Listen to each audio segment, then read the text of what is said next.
Solve कर रहे हैं जेई एडवांस 2026 के पेपर नंबर फर्स्ट में, जिसमें अभी तक हम लोगों ने क्वेश्चन नंबर 5 तक सॉल्व कर लिया है।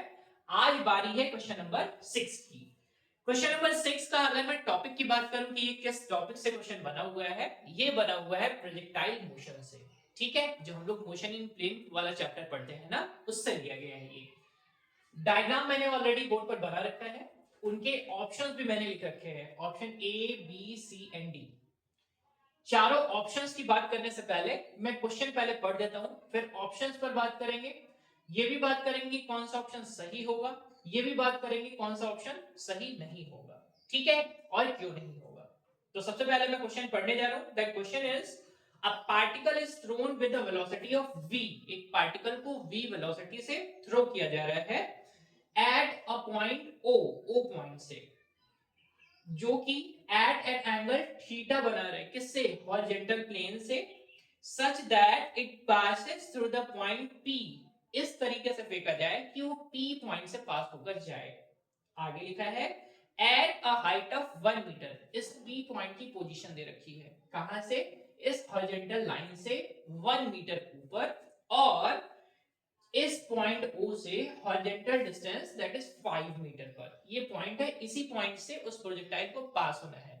ठीक है, आगे दे रखा है जैसा फिगर में आपको बनाया है, और एक्सेलरेशन ड्यू टू ग्रेविटी जिसके बारे में हम जानते हैं दैट इज छोटू जी, यानी acceleration due to gravity in metre per second square. ठीक है, तो एक एक ऑप्शन को जस्टिफाई करेंगे। ठीक, जिसमें अगर फर्स्ट ऑप्शन की बात करी जाए तो ये कहा जा रहा है कि अगर इस प्रोजेक्टाइल को थीटा एंगल से फेंक दिया जा रहा है, तो थीटा बराबर अगर 45 डिग्री है तो वेलोसिटी इतना आएगा। दूसरे ऑप्शन में क्या दे रखा है कि अगर theta is equal to 45 degree है तो पार्टिकल रीच कर रहा है मैक्सिमम हाइट बिफोर पी, यानी पी पॉइंट पर पहुंचने से पहले वो प्रोजेक्टाइल अपनी मैक्सिमम हाइट गेन कर चुका होगा। कुछ ऐसे कि वो मैक्सिमम हाइट जो होगा ना, इस तक पहुंचने से पहले वो गेन कर चुका होगा। ठीक है, एंड द नेक्स्ट इज अगर थीटा इज इक्वल टू हो जाए 30 डिग्री, तो ये कहा जा रहा है कि भाई जो मैक्सिमम हाइट होगा ना वो P के बाद आएगा। ये तीसरा ऑप्शन दे रखा है। फिर ये कहा जा रहा है कि अगर मैं थीटा को ना tan इनवर्स 1/5 बना दूं तो वेलोसिटी इतना हो जाएगा। ठीक, तो अब मैं करने वाला क्या हूं कि इन सारे ऑप्शंस को चेक करने के लिए पहले सबसे पहली चीज कि जब भी आप प्रोजेक्टाइल मोशन पढ़ते हैं तो क्या क्या चीज फाइंड करते हैं, जरा रिमाइंड करो एक बार। तो सबसे पहले हम लोग फाइंड करते थे टाइम ऑफ फ्लाइट। मैं फॉर्मूला लिखते चलूंगा, साथ साथ आपको रिवाइज भी कराते चलूंगा। तो टाइम ऑफ फ्लाइट हम लोग निकाला करते थे, वो होता था 2u sin theta over g, जहां पर u क्या है, इनिशियल वेलोसिटी है। ठीक है, और अगर मैं यहां पर रेंज की बात करूं, जो हम लोग रेंज फाइंड किया करते थे कि कितनी रेंज तक प्रोजेक्टाइल जाएगा, उसके फॉर्मूले को अगर मैं लिखूं तो मैं लिखता था u square sine to theta over g। ठीक है, अगर हाइट निकाला जाए कि कितना हाइट ऑफ प्रोजेक्टाइल होगा, तो उसका फॉर्मूला हमको मिलता था u square sine square theta over 2g। And the next thing is कि अगर वो किसी रास्ते पर जा रहे हैं तो हम लोग निकाला करते थे इक्वेशन ऑफ ट्रैजेक्टरी ना, किस ट्रैजेक्टरी से वो जा रहा है ना, तो प्रोजेक्टाइल का वो ट्रैजेक्टरी इक्वेशन भी हम लोग निकाला करते थे, जिसको हम लोग लिखते हैं y is equal to x tan of theta minus half g x square over u square cos square theta.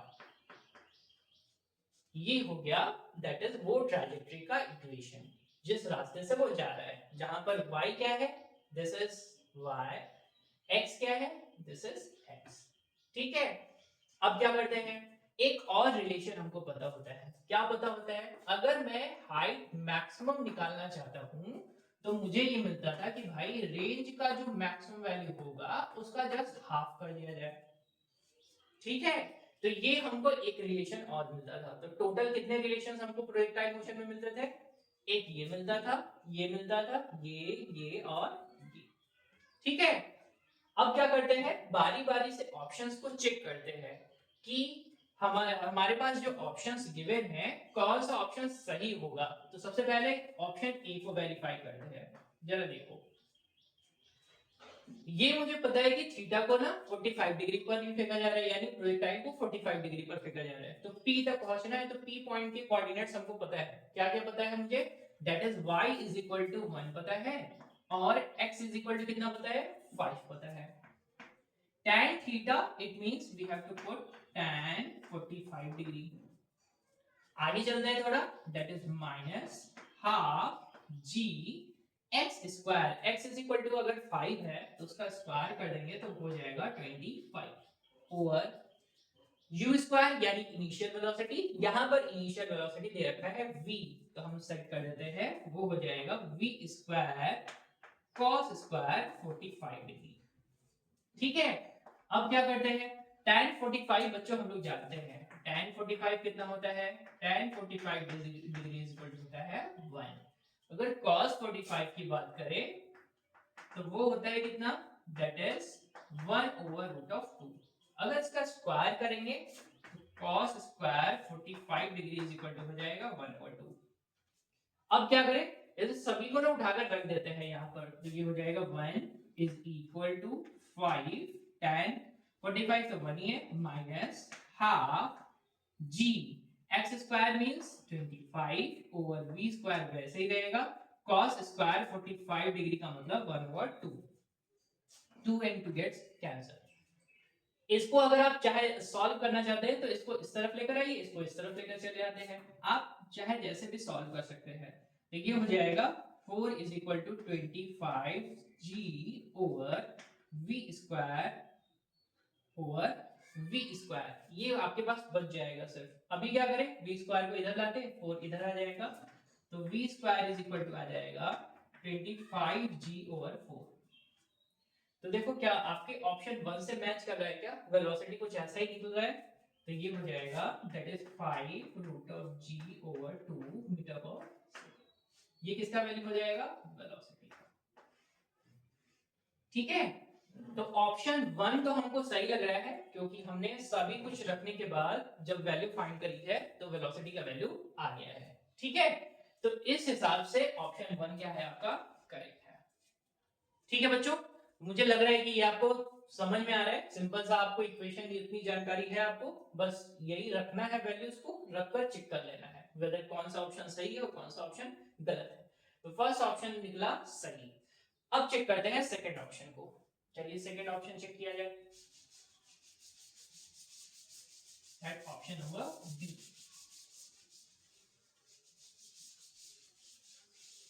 अगर ऑप्शन बी को चेक करें तो फिर से ये कहा जा रहा है कि भाई थीटा इज इक्वल टू कितना? 45 पर। पार्टिकल को कहां रीच करना है? मैक्सिमम हाइट पर। किससे पहले? P से पहले। तो क्या करते हैं हम लोग, सबसे पहले निकाल लेते हैं कि भाई h का मैक्सिमम वैल्यू कितना होगा, तो पता चला कि रेंज का हाफ होगा, तो रेंज ही निकाल लेते हैं। रेंज निकाल कर हाफ कर दिया जाएगा।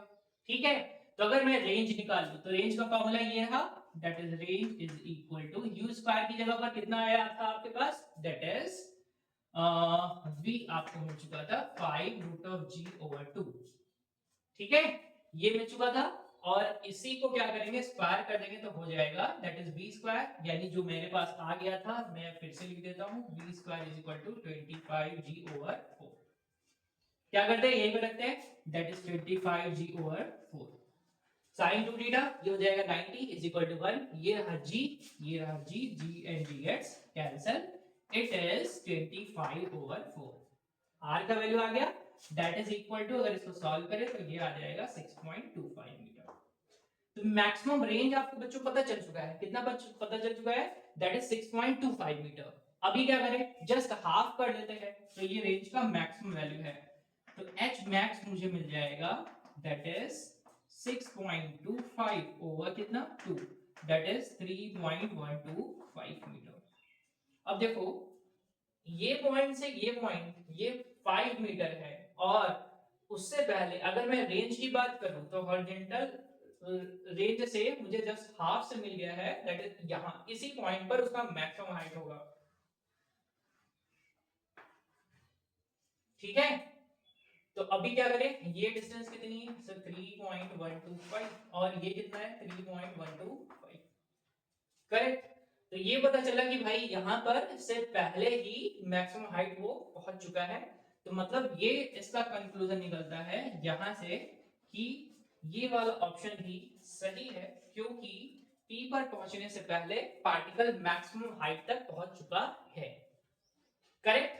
तो ऑप्शन ए और बी को हम लोग जस्टिफाई कर चुके हैं। अब बारी है ऑप्शन नंबर सी की। चलिए देखते हैं ऑप्शन नंबर सी को देखा जाए।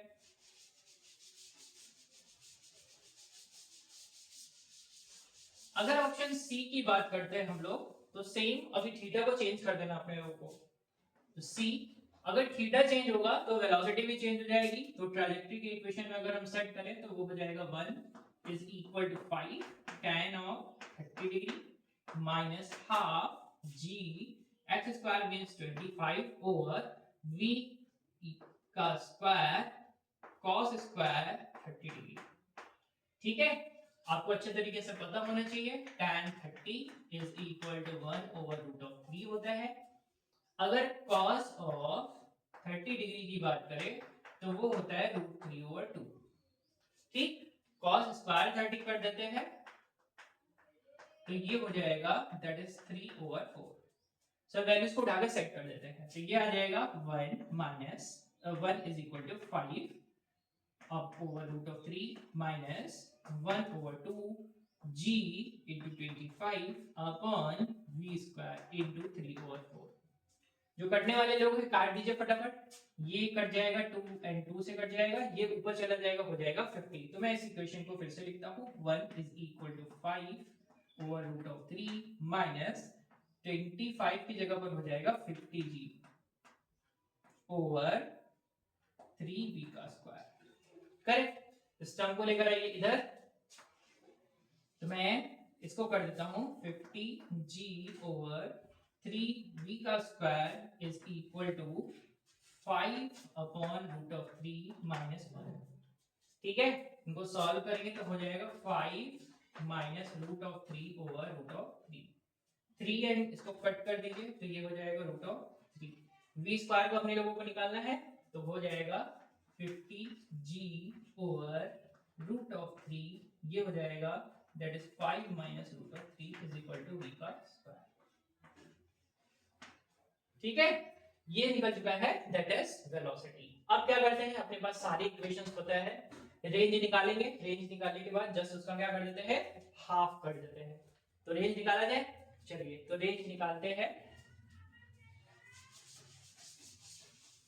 अगर रेंज निकाला जाए इस इक्वेशन से तो हम लिख सकते हैं that is r is equal to v square, यानी इनिशियल वेलोसिटी का स्क्वायर करना है यहाँ पर, तो हो जाएगा 50g over root of 3 5 minus root of 3 sine 2 theta करना है, यानी साइन 60 डिग्री, और साइन 60 डिग्री का वैल्यू होता है रूट 3 ओवर 2 अपॉन करते हैं g, ये रहा g।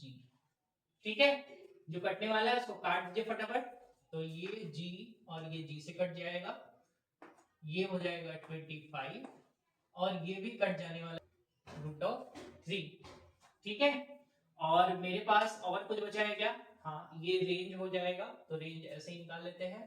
तो रेंज इज इक्वल टू हो जाएगा that is 25g over 5 minus root of 3। ठीक है, अभी इसको सॉल्व करना है अपने लोगों को। g और g तो कट चुका है तो g भी हट जाएगा दिस। और अगर मुझे हाइट चाहिए तो रेंज का मुझे जस्ट हाफ करना पड़ेगा, तो ये हो जाएगा 25 ओवर 2 5 माइनस रूट ऑफ 3 ये। ठीक है, बच्चों इसको अगर सॉल्व करना चाहे तो रूट 3 का वैल्यू 1.732 रख सकते हैं, जहां से आपके पास h का वैल्यू आ जाएगा दैट इज 3.82 के आसपास। आप सॉल्व करके चेक कर लीजिएगा, इतना आ जाएगा आपके पास दैट इज हाइट मैक्सिमम का वैल्यू। ठीक है, तो अभी क्या करें, अभी चेक करते हैं कि भाई यहाँ पर तो यहाँ से यहाँ तक पहुंचना है तो 5 मीटर है, लेकिन मुझे मैक्सिमम वैल्यू तो कितना मिल रहा है दैट इज 3.82, जो कि क्या है इस वाले से क्या है कम है। तो अगर बिफोर बोलता तब तो भाई बात सही होती, आफ्टर बोल रहा है तो बात गलत है, यानी ऑप्शन नंबर सी क्या हो जाएगा, गलत हो जाएगा। ठीक है, ये अप्रोक्सीमेट वैल्यू मैंने निकाल दी है, दैट इज अप्रोक्सीमेटली मैंने लिख दिया 3.82। ठीक है, ये बात समझ में आ रही है। अब बारी है ऑप्शन नंबर डी की। ऑप्शन नंबर डी भी जरा चेक कर लेते हैं।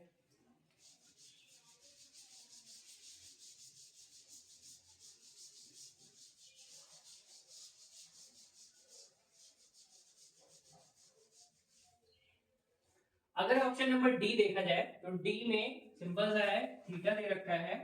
ऑप्शन नंबर डी की बात करी जा रही है, थीटा दे रखा है tan इनवर्स 1/5। तो बच्चों tan थीटा इज इक्वल टू हो जाएगा 1/5। ठीक है, ट्राइजेक्ट्री के इक्वेशन में अगर सेट कर रहे हैं तो मुझे cos थीटा भी निकालना पड़ेगा। तो ट्रिग्नोमेट्री से हम सॉल्व कर सकते हैं, that is cos theta is equal to हम सेट कर सकते हैं बेस अपॉन हाइपोटेनस। ये आपको दे रखा था परपेंडिकुलर ओवर बेस। तो सॉल्व करेंगे तो बेस आपके पास 5 ही है, हाइपोटेनस आपके पास आ जाएगा √26। ठीक है, तो क्या करते हैं, बस इसी को सेट कर दिया जाएगा। तो इसका स्क्वायर करेंगे, cos स्क्वायर अगर थीटा किया जाएगा तो ये हो जाएगा 25/26। सब वैल्यू को सेट कर दीजिए। y की जगह पर रखते हैं 1 इज इक्वल टू 5 tan की 1/5 माइनस हाफ g रखना है अपने को, x का स्क्वायर यानी 25 ओवर कर देते हैं, that is cos square theta u square के साथ u square cos square theta की जगह 25/26। 25 कट जाने वाला है, 5 कट जाने वाला है, बाकी जो है उसको लिख देते हैं 1 is equal to 1 minus half, और ये है दैट इज 26g हो जाएगा ये बच्चों अपॉन u का स्क्वायर। तो ये देखो ये भी कट जाने वाला है, दिस पोर्शन दैट इज -1/2 या 1/2 जो होगा 26g ओवर u का स्क्वायर, ये 0 के बराबर हो जाएगा। जो कि पॉसिबल कब है, जब पॉसिबल होगा when u is equal to infinity या 1/7। ठीक है, तो ये इनिशियल वेलोसिटी के सेंस में ही मैंने रखा है। तो यहाँ पर v अगर आप करना चाहें तो v भी कर सकते हैं, नहीं u भी लिखो तो या v लिखो तो कोई फर्क नहीं पड़ेगा। तो ये हो जाएगा v is equal to infinity, यानी आपका ये ऑप्शन जो है ऑप्शन नंबर डी ये मैच नहीं कर रहा है, क्योंकि यहाँ पर वेलोसिटी का वैल्यू आपको निकालना था theta is equal to tan inverse 1/5 पर। ठीक है, तो ये था आपका ये वाला portion that is option number D, जो कि क्या है पूरी तरह से गलत है। तो बच्चों मैंने ये डिस्कशन कर दिया है। ठीक है बच्चों, तो मुझे लग रहा है कि ये डिस्कशन आपको बहुत अच्छी तरीके से समझ में आया है। अगर फिर भी कुछ रहेगा तो आप जरूर से मुझे बताएंगे। ठीक है, और ये डिस्कशन आपका कंटिन्यू चलता रहेगा। ठीक है बच्चों, थैंक यू।